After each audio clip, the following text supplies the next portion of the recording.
We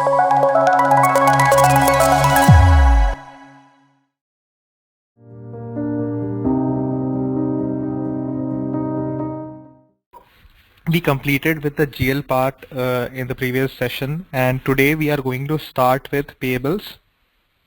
So we'll be seeing all the payables related tasks, overview of payables, what is the payables data flow, what all the process flows in payables.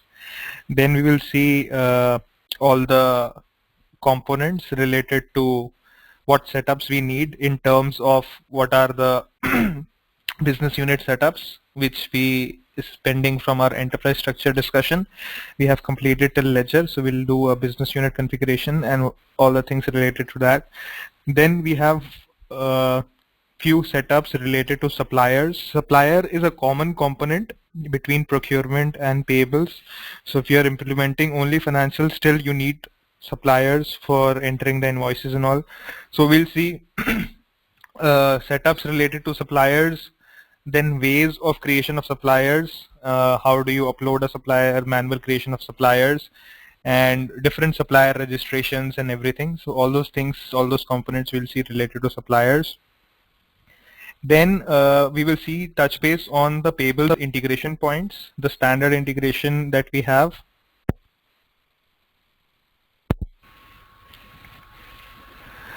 And then we will dig down into some common setups that is there for the payables module, and then the individual setups like related to invoices and other areas. And then once we are done with the setups, we'll see defining the invoices and all. Today we will be doing till invoices, and tomorrow we will be doing the payments part.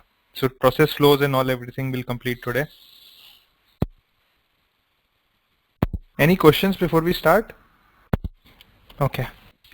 So the first thing that we will discuss is procure to pay flow, a common standard flow. I think most of you must already be knowing it since you are from EBS background. So the flow doesn't change. The procure to flow pay flow hasn't changed. Okay. So before I explain, anyone would like to explain it quickly? Okay. So procure to pay flow is basically involving two modules here, that is procurement, purchasing, and payables. So if you see this four circles here, the first four circles, we have requisition, we have sourcing, we have purchasing, and we have receiving. Okay, so this is my typical flow. Now, what is requisitioning? Whenever there is a demand arising in an organization, like for example, if an employee wants to buy something, if the inventory manager has to maintain the stock and they want to buy something, or any item that you want to procure wherever is required in the organization, we have to create a requisition in the system. Okay. Then requisition, there can be an approval for requisition. So once your manager approves, that requisition will be approved. And then sourcing is a optional part. You can create sourcing event or not. And if you see from the supply chain standpoint or the purchasing standpoint, sourcing is a separate license. Like when you buy licenses for purchasing, you do not get sourcing module. Sourcing is an optional part. If you want to do the sourcing in system, you can do it. Now, what is sourcing? We can create certain negotiation events in the system, which is like, for example, I want to ask different suppliers for quotations. I want to ask for RFQs, raise an RFQ in the system. I want to ask different suppliers for the quotations, and suppliers will submit the quotes, and based on the quotations submitted by the suppliers, I will buy that particular item or award that supplier. So there can be different types of sourcing events I can create in the system. It can be a RFI, request for information. It can be RFQ, request for quotation, and also we can create an auction event in the system. Now, auction is usually for selling.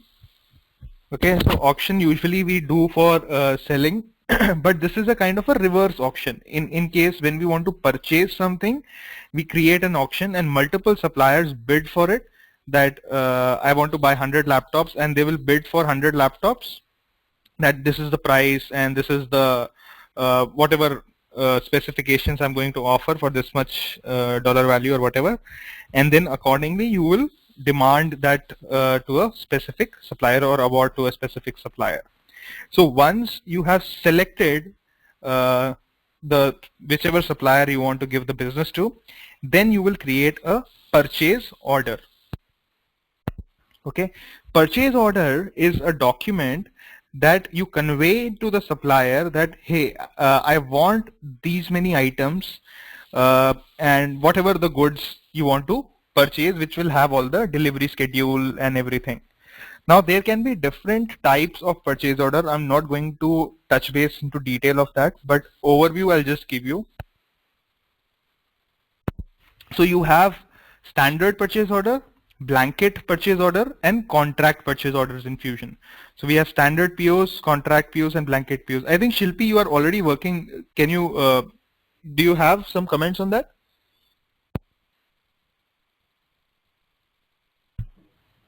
Yeah, that's fine.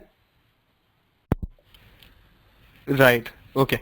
So standard POs are basically which contains your goods, the item details. It contains your delivery schedules and the price and everything.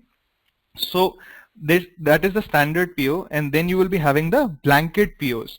Blanket POs, you will be having the details of the item, but it will not have the delivery schedule. When you are going to purchase, that is not specified in the blanket POs. If you have contract POs, it may be some contract between you and the vendor that, hey, I'm going to purchase around 100,000 worth of goods in the next quarter, but I do not know the items I'm going to purchase from you, but I do not also know the delivery schedule I'm going to take. It is just for the negotiation that I'm going to give 100,000 business to you in the next quarter. So charge me accordingly, the prices and all. So you enter into a contract with that particular supplier. So you can create multiple type of purchase orders in the system. And then when you are creating a standard PO, it can be referenced to your blanket or a contract purchase order when actually you are asking the supplier for goods or services. So it can be a good or a service both. Then you have receiving. Okay, you receive those items. You after I have raised the purchase order to the supplier, I ask the supplier to send the goods. Depending on your delivery schedule, where exactly you want to receive it, you will receive those items in your warehouse. Now it can be a warehouse. In system, we have two types of receiving. One is inventory receiving, the other is self-service receiving. So for any expense items, let's say for example, an employee who has asked for a, let's say some stationery item or something, then the employee can directly receive it. No need to receive it in the inventory. It can be a self-service receiving, or you can receive it in the inventory org. Let's say for example, it's a raw material purchase for manufacturing company or something, then you can receive it in your inventory. Okay. Now receiving also can have multiple steps inside it. It can be inspection required, it can be a direct delivery, or it can be a standard receipt. So there can be multiple types of receipt that we can create in the system. Now, for example, there is a box of 100 items that you receive, and in the course of whatever the transportation means may be, 5 of the items were destroyed. So we have some features in the system wherein we can receive 95 items and reject 5 items. So if we have enabled inspection required for those items, we can receive the items. We'll receive the items in the staging area, and we will inspect the items. There will be another transaction that we will be creating on top of the receipt. That is an inspection transaction. We'll inspect the items or goods that we have received, and then we can perform a deliver transaction, deliver to our warehouse. So you will receive it in some staging area in outside your factory gate or something. You will do, once you receive it outside the factory gate, you will create a receiving transaction. Then some person will be inspecting all the items, whether the count is fine, whether the specifications, what you have ordered is fine or not, is accurate or not, anything is broken or not, it's everything fine. Then once you have done the inspection, it may happen that you reject few items out of the whatever quantity you ordered. So whatever you accept, that will be your accepted quantity and will be transferred to your inventory org. Rest you can reject, or it can be 100% receiving as well. Sometimes it can be over receiving as well. You created a purchase order for 100 goods or 90 goods, and supplier sent you 100, and he says, I have a box of 100, I cannot supply 90, I can send you the complete box.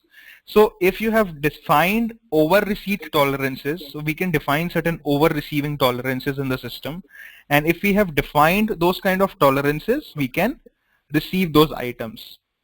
So even if we have ordered 90, we can receive 100. But obviously we have to bill, supplier will bill you for 100, not for 90. Okay. This is all happening in your purchasing module. Once all of this happens in your purchasing module, after that comes the invoicing and the payment part. This is our area of focus in the payables module. Now, once we are done with the receiving, we will receive those items. After that, supplier will send us the invoices.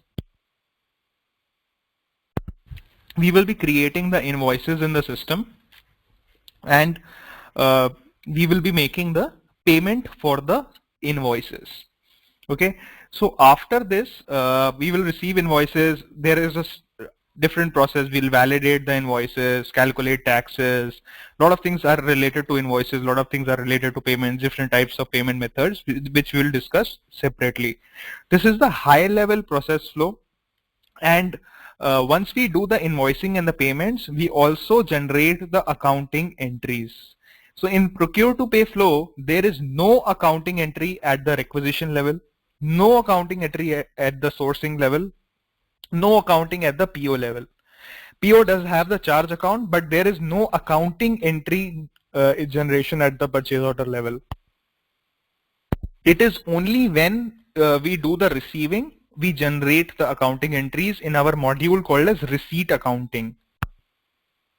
So where the accounting entry is generated for purchasing module, is the module name is called as receipt accounting. And then that is the first step where the accounting entries are generated for the receiving part. We will discuss the accounting entries flow as well. What accounting entries are generated at what level once we come to the invoicing part and everything.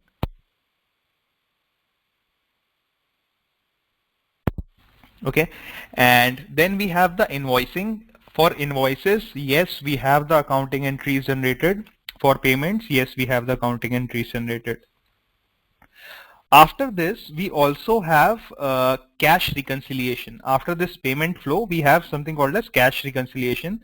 That is cash management module. Okay, so the payment that you make is also reconciled with the bank statement. Let's say, for example, you are making a payment of $100 to a supplier and you are writing a check for it.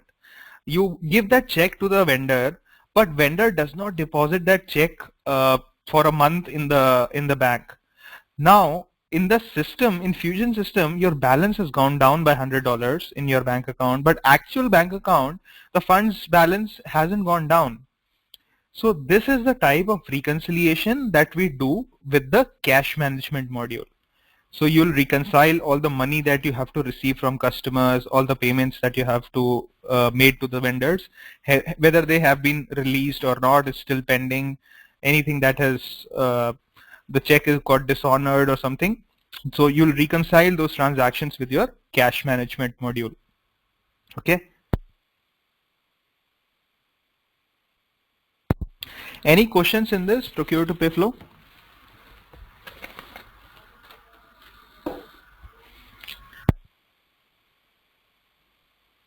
No, Ashish. Thank you. Sure.